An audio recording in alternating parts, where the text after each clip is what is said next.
Hi guys, kuneva hari kuona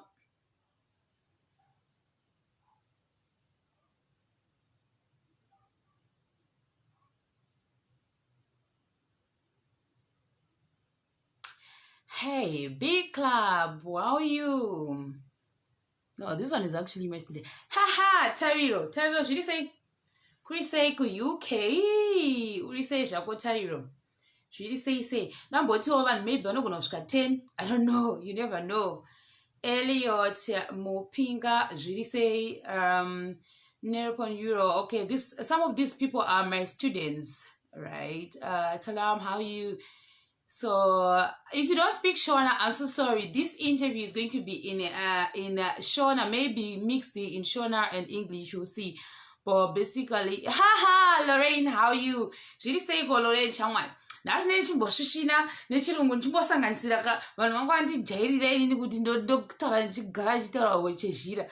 Elliot Mupinga, should you say how are you? Ndinotaurawo chirungu wedu Miss Faith, green button still not there. Yeah, there's literally no green button. I don't even know what's happening. Please, people, can you tell me the reason why I'm not seeing my green button? I cannot see the green button here. So if you know, please help me. How do I aid someone? Because there is no green button, so I don't even know what's happening. Birthday over the way. Birthday. I'm good. 1 degree. Okay. Siri Mapon Sateng, how are you? Sawadee. Priscilla Kabara, as we say, please Vangovan Panapa. They are also my students. When I go check on and go on, this is Ari pa Facebook. Saka some of these people, Yoru. Uri mukaranga to dashkaragachi. What I eat, I can do Chimbo now. I say Vambotiza, vainde nokutone ngachifungwa pamwe ndototaura zvinotona kidzo pamwe zvechirudzi chavo. Nursel Light. I don't know how to aid someone. Aid the same one because tazama kuseri zvikaramba. Waona manje. Tazama kuseri zvikaramba. Saka atizivi kuti unoedha sei womunhu kana muchiziva tiudzewo kuti unoedha sei munhu. Handiti zvese zvandiri kuona panapa hapana kana pane button rekuti ndikwanise kuedha munhu pa live.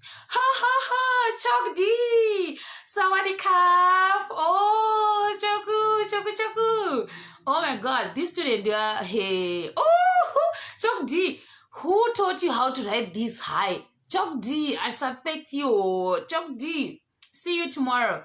Okay, guys, if you hear me speaking in English, it's because some of the students vanenga peep in, so they don't really understand Shona. Saka ndukangotaurawo kuti what I'm going to be doing is going to be in Shona. Oh, Nigel James, we will say wewe all the way from America. How are you, Nigel James? Should you say? Anyway, if you are in Thailand, please. What I'm going to be doing here is totally going to be maybe in the Shona. So you're not going to understand anything that I'm going to be talking about. Joseph Zinyemba, should you say?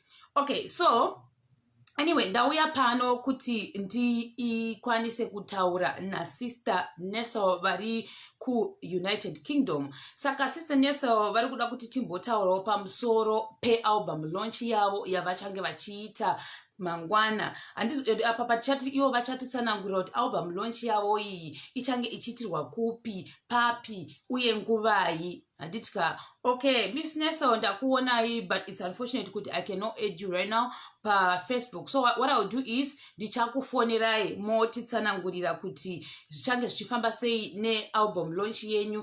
Vanoimba sister Nursel vari ku United Kingdom, vanoimba songs avo e gospel. And basically maybe kasamari vane murume wavo nevana vaviri. And vanopindawo forward in a faith ministry plus zvimwewo vachakutsanangurira ivo sister Nursel. I don't want to talk a lot about her so that ivo vanokwanisa kutiudza zvakawanda pamusoro pavo. Handitika, so izvozvizvi ndakuvafonera so that monzwa pamusoro pe song dzavo dzavachange vachita sei vachibura. Handiti ndakutovafonera ndofoni yangu, musaseka foni yangu chidhura. Handitika, what I eat here. Sister Nursel is on call. Murukunzwa? Yes. Okay, so Sister Nursel, I know that you actually approached me mukati murukuda kumbotaurawo nezvealbum launch yenyu yamunayo. Titsanangurirewo kuti zviri kufamba sei, ehe, chichi change chichiitika kupi futi. Okay. Saka ndine kamini damba refu kangu kavanotiko ka EP. Kanenge kachibuda mangwana. So damba refu iri rinonzi Living in Victory and pane nziyo 4. Title track ye album yacho inonzi Living in Victory ndo first song iripo. And song inenge ine video futi change chibuda mangwana. So the launch is really mostly online. So all social media platforms like Facebook, Instagram, YouTube, ndopatinenge chitira launch. And I'm having an interview mane rumangwana at 7:30. Zimbo Live TV on Facebook.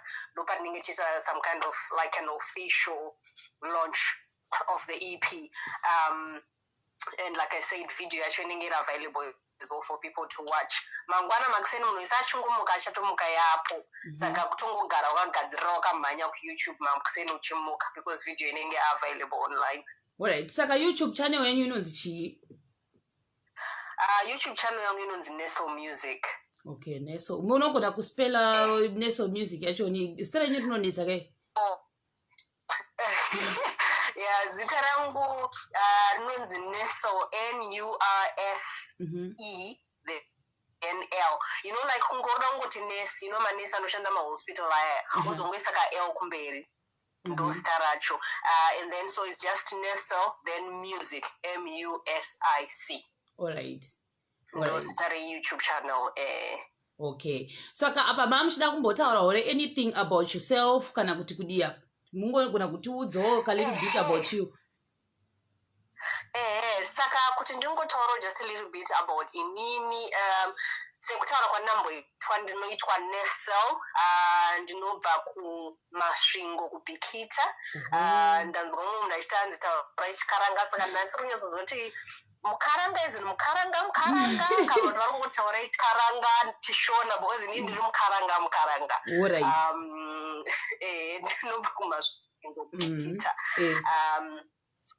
and then ndakakurirawo kuWarren Park ndiri mwana mudiki and then zvekuimba izvi it's always been part of inini ndiri mwana mudiki ndichikura zvinhu zvandaingofarira and ndakangoziva ndiri mwana mudiki kuti I wanted to do something with music. So in terms of school I went to Langham kumvurwi and then I also went to Roosevelt and then ndakazobva kuZimbabwe ndichiya kuno ku-UK but vabereki vangu amai vangu nababa vangu vanogara kuZimbabwe nemunin'ina wangu anogara kuZimbabwe tingori 2 vasikana mumba medu and I am married ndine vana 2 mukomana nemusikana but then ndakatanga 2015 that's when I did my first single Rains Like Heaven rangarine that single Rains Like Heaven and the bonus track yainzi Who Is There Like You masongs aya SR2 ane videos pa YouTube channel yangu ipapo pa Nursel Music people can go and watch my videos emasongs waya ndakaita. So that was my first ever production yekurecorda mustudio nokutoitawo zviri professional and then 2016 ndakaimba this other group rinonzi Free to Worship. It's a very successful popular group really based muno mu-UK and that was my first time kuperforma pamberi pevanhu, you know, uchiimba uchiminister in a massive crowd and I found that to be like my first step pakuimba pamberi pevanhu, even though kuchechi zvangu ndaimba but you know kuchechi munenge mungori kama small groups.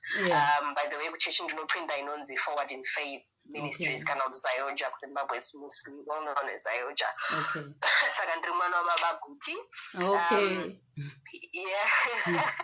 Yes, so and then 2016 I did that with Free to Worship, and then 2017 I did with another group as well, you know, the Friends in Christ. That was like my third performance, I think. And then last year ndopanda launch my first ever album, rinonzi You Are My God. Again, music yacho. Oi, phone ya dona. Oh, sorry. Phone ya dona. Okay.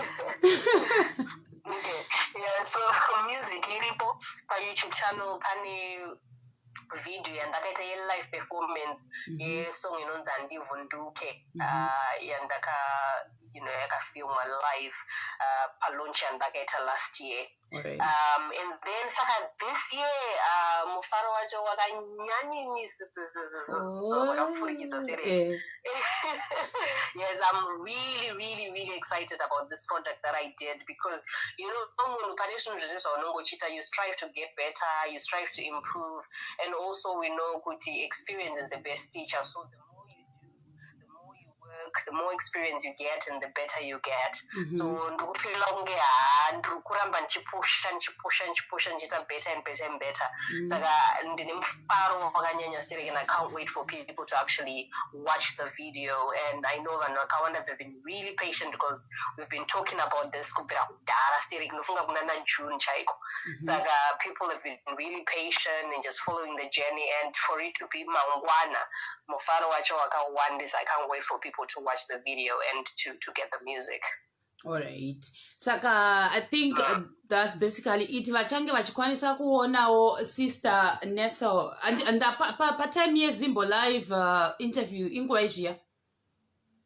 It's 7:30 p.m. UK time. Okay, so 7:30 p.m. UK time. Zimbabwe time.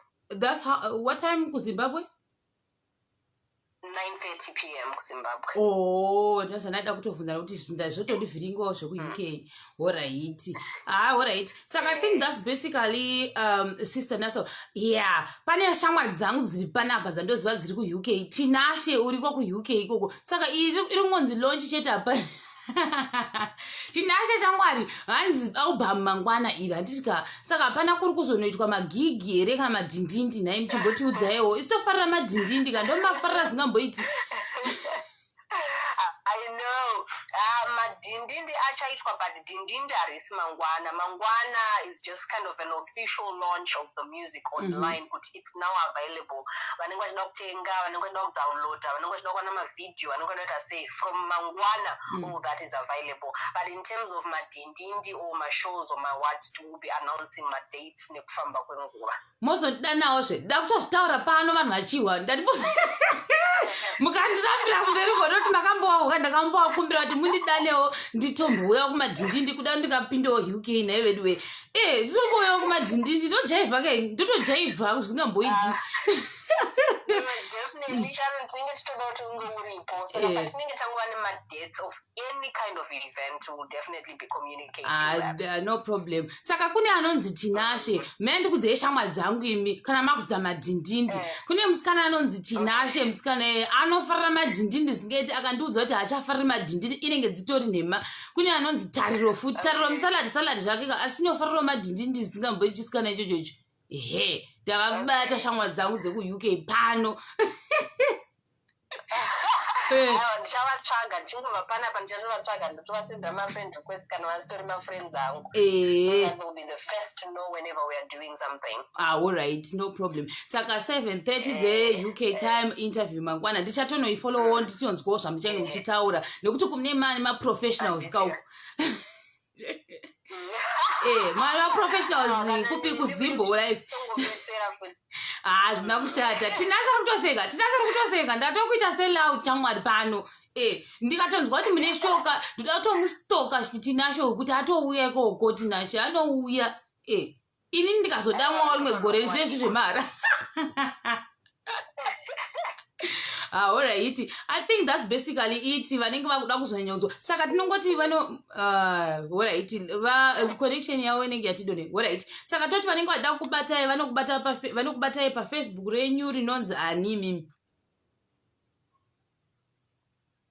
Hello?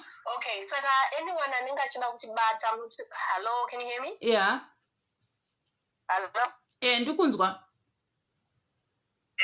Saka vanongoda kutibata pa Facebook tine page redu which is the official page rinonzi Nursel pafacebook kana kuti papersonal page inonzi Nursel Light vanotibata ipapo. Vanodawo zvemawebsite vanokwanisa kuenda pawebsite yedu inonzi www.nurselmusic.com, and then tiri futi paInstagram, it's Nursel_music. Tiri paTwitter nepaSnapchat, it's the same username, Nursel_music, and then paYouTube, Nursel Music. Zvaita guys, zvaita nyange vanhu 3 vakaonawo vakanokutera ikoko zvakangonaka. Tinashe iwo utoenda kunolaika page, ndiri kutokustoka. Tinashe, I'm stalking you. Go and like this page please. Go and follow sister ku YouTube kwavo, go and follow her ku Instagram kwavo. Tinashe ndakutokucheka, utondisendera ma screenshots. Alright. Ndoziva munhu wangu. Saka alright sister, now I think saka tototi zvapera kapa zvemasongs enyu, pane chimwe chamuchada kuwedzera? No, hapana zvandoda kuwedzera, asi kungoti please munhu wese please ngaaende anoona video, subscribe to the YouTube channel, because one of the songs ndataura inonzi makomborero tichange tichireleasa video yachona musi wa18 December, ndo inenge iri like the Christmas song, you know.